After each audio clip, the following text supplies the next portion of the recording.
Hello everyone, you're welcome back to another episode on Designstration Podcast. My name is Ufot Ubon, and I host and produce this podcast. I have a co-host, but she's currently not here today. Shout out to Kems. So today we're starting a new series. Actually, not today, it's been in the making, but we're just publishing it. Today, we're starting a new series titled Our Stories. Yes, Our Stories. It's still on the podcast. We're not taking it elsewhere. It's still on the podcast, Our Stories. So basically, we're looking to create a scenario whereby, a safe space rather, whereby we have writers and voiceover artists working together. You know, sometimes writers write amazing content, right? But then we're looking to have voiceover artists who voice over their content on the platform. So we're not just going to be having our regular interview sections where we interview great mind and great talent and amazing creatives who tell us the how, the what's, and the what ifs and whatnots and everything that entails in their creative journey. We're also looking to have a scenario whereby should someone just want to come on the podcast and just enjoy lovely, amazing stories, we have great voiceover artists and we have great writers who are actually writing and people who are voicing over, infusing with sound designs, and we're going to launch out with this series. So we already have a particular series launched out already. And there's more coming on the way. We're still working on the project. But if you'd love to be a part of this, right? Are you a writer or are you a voiceover artist and you love to be a part of this? You love to write and have your work, voiced over, or you'd even want to voice over your own work, or you're a voiceover artist and you want to voice over other people's write-ups. There's a link in the description below. Kindly check out that link and fill out the prompt and everything, and we'll shoot on from there. Thank you very much. I really appreciate you staying tuned. Now, Our Stories is not just about publishing stories that other writers write, either fiction or it's not just about that. Our Stories is also about you telling your own story. So if you also just want to tell your own story, it could be something that happened to you as a child, something fun, a beautiful experience, something different, any kind of story. Feel free to also reach out, right? And we're looking, it's Our Stories. It's not just about writers. It's heavily geared towards writers and voiceover artists, but it's not just about writers and voiceover artists. It's also for folks who want to tell their stories that can encourage someone, can help someone, stories a lot of persons can benefit from. Feel free to reach out to us, right?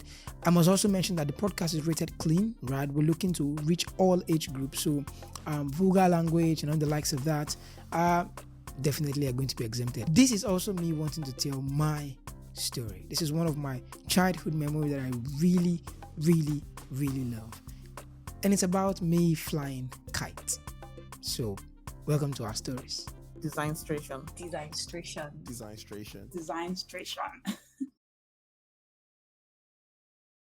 Our Stories. Amongst the most beautiful childhood memories that I have, one that really gives me butterflies anytime I remember that story was when I flew kite. My goodness. If you did not fly kite as an adult, right, in your childhood days, I think you missed on one euphoric experience. I think so. Now, flying kite was beautiful. It was lovely. But even the most beautiful thing about flying kite was we making our own kite. Good God. You are in for a story. Once upon a time, I grew up somewhere around Shuliri in Lagos, Nigeria. And it was always a very beautiful thing when we have holidays, school holidays, especially August, somewhere around August. And then, right, almost all the kids were about home. There's no school. Sometimes we go for lessons, sometimes we don't. But we're relaxing. So flying kite was beautiful. It was one of those beautiful things. Of course, yes, we played football and everything, but flying kite was everything. Being able to create something from scratch and you see that thing just excel, it just floats in the air. It's energetic. It gives you a lot of enthusiasm. It makes you feel like that was tech back then. That was tech back then for us. But you see, creating kites that can actually fly was a win. Because remember those days when some of our friends would create kites that wouldn't end up flying. right? For whatever reason, the process of creating. So let's jump right into the process of creating kite. So to create kite, basically you need 3 ingredients, 3 basic ingredients. The first is broomsticks. Yep, that's what we used, broomsticks. Now, not just any kind of broom, no. We used a particular broom that the Yorubas called Igbale Agbako.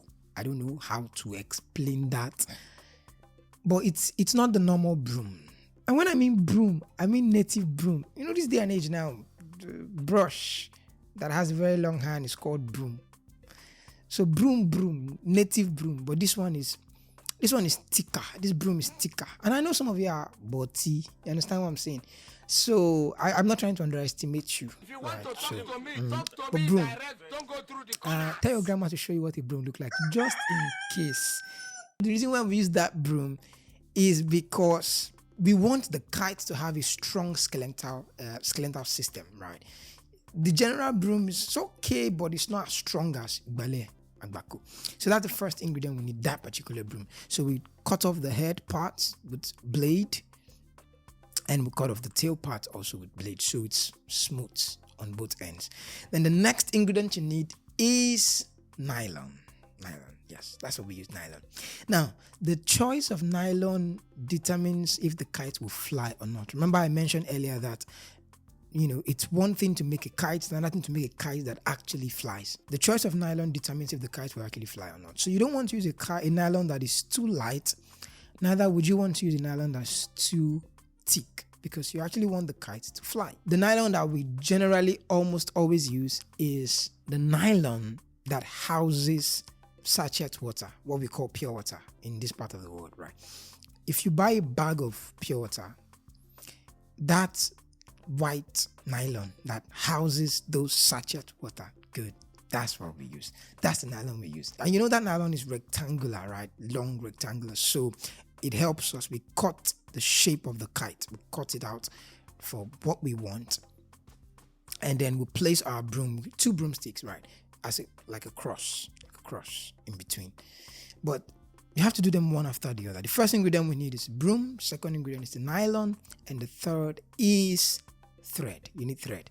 So after you've cut your kite shape, right, then you put the long broom and you use your thread to tie the top, and you make sure the nylon is smooth, and you hold and you tie the bottom.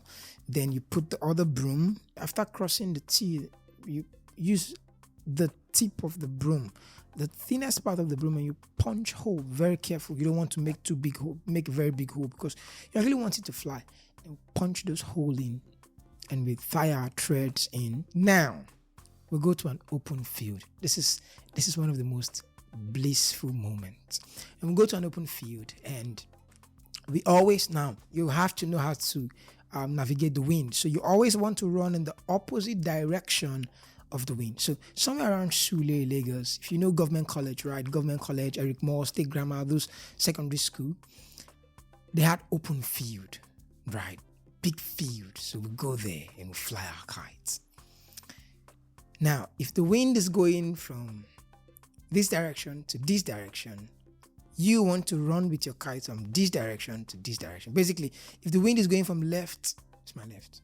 Yes. If the wind is going from left to right, you want to run from right to left. You want to run in the opposite direction that the wind is blowing. Because as you're running, you have your kite, you hold your thread, right? Long thread, lots of thread.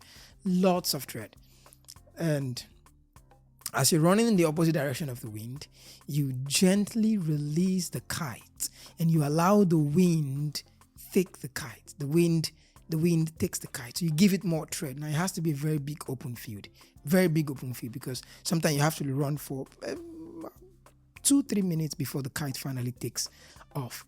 And when it takes off, you would feel it on the thread, right? You'd feel the wind, you feel the strength of the wind on your thread as you hold. So you pull very gently and you release the thread very, very, very gently, very slowly. And you just watch that kite fly. You just watch it fly. It's always one blissful moment when we see our kite fly. In fact, one of the things we do then also was we'll send letters to our kite. So basically we would Basically, we won't necessarily write anything, but we'll just grab a sheet of paper, just a very small piece, tear it, and just place it into the space of the thread, and we release more thread. And surprisingly, the wind somehow takes that paper and it goes high to meet the kite. And we just see the kite right up there. And we have different kites, 5, 4, all of us, our kites are flying and floating in the air, and it's just beautiful. It's beautiful to see one of our own creation just succeed. Truly, there's no competition in the clouds, right? It's just there. It's just up there. And here comes the sad part. Because we know that we know how to make kites, we don't bring the kites down. Sometimes we do, other times we just don't. We can have our kites go like, I can't even calculate and give an estimation of the kilometers, but it basically depends on your thread, right? It depends on how much thread you have. The more number of thread we release, the farther it can go. And these fields were big. And we just watch the skies fly. And here's the hard part. Sometimes we just have to cut the thread and let the kite go. Just let it go.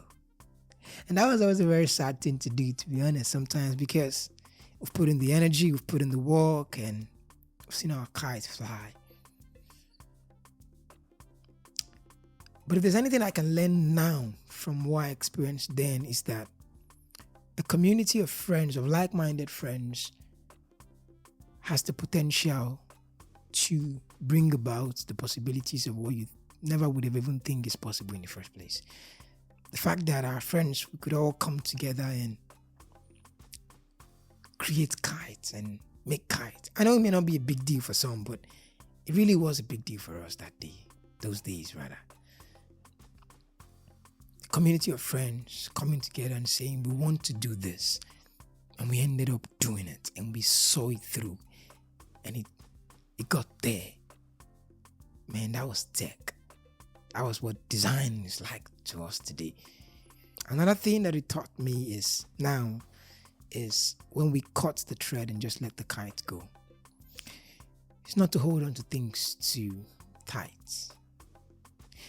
Because the kite in the air is fragile on its own, because the thread is not that strong, if we're being honest, right?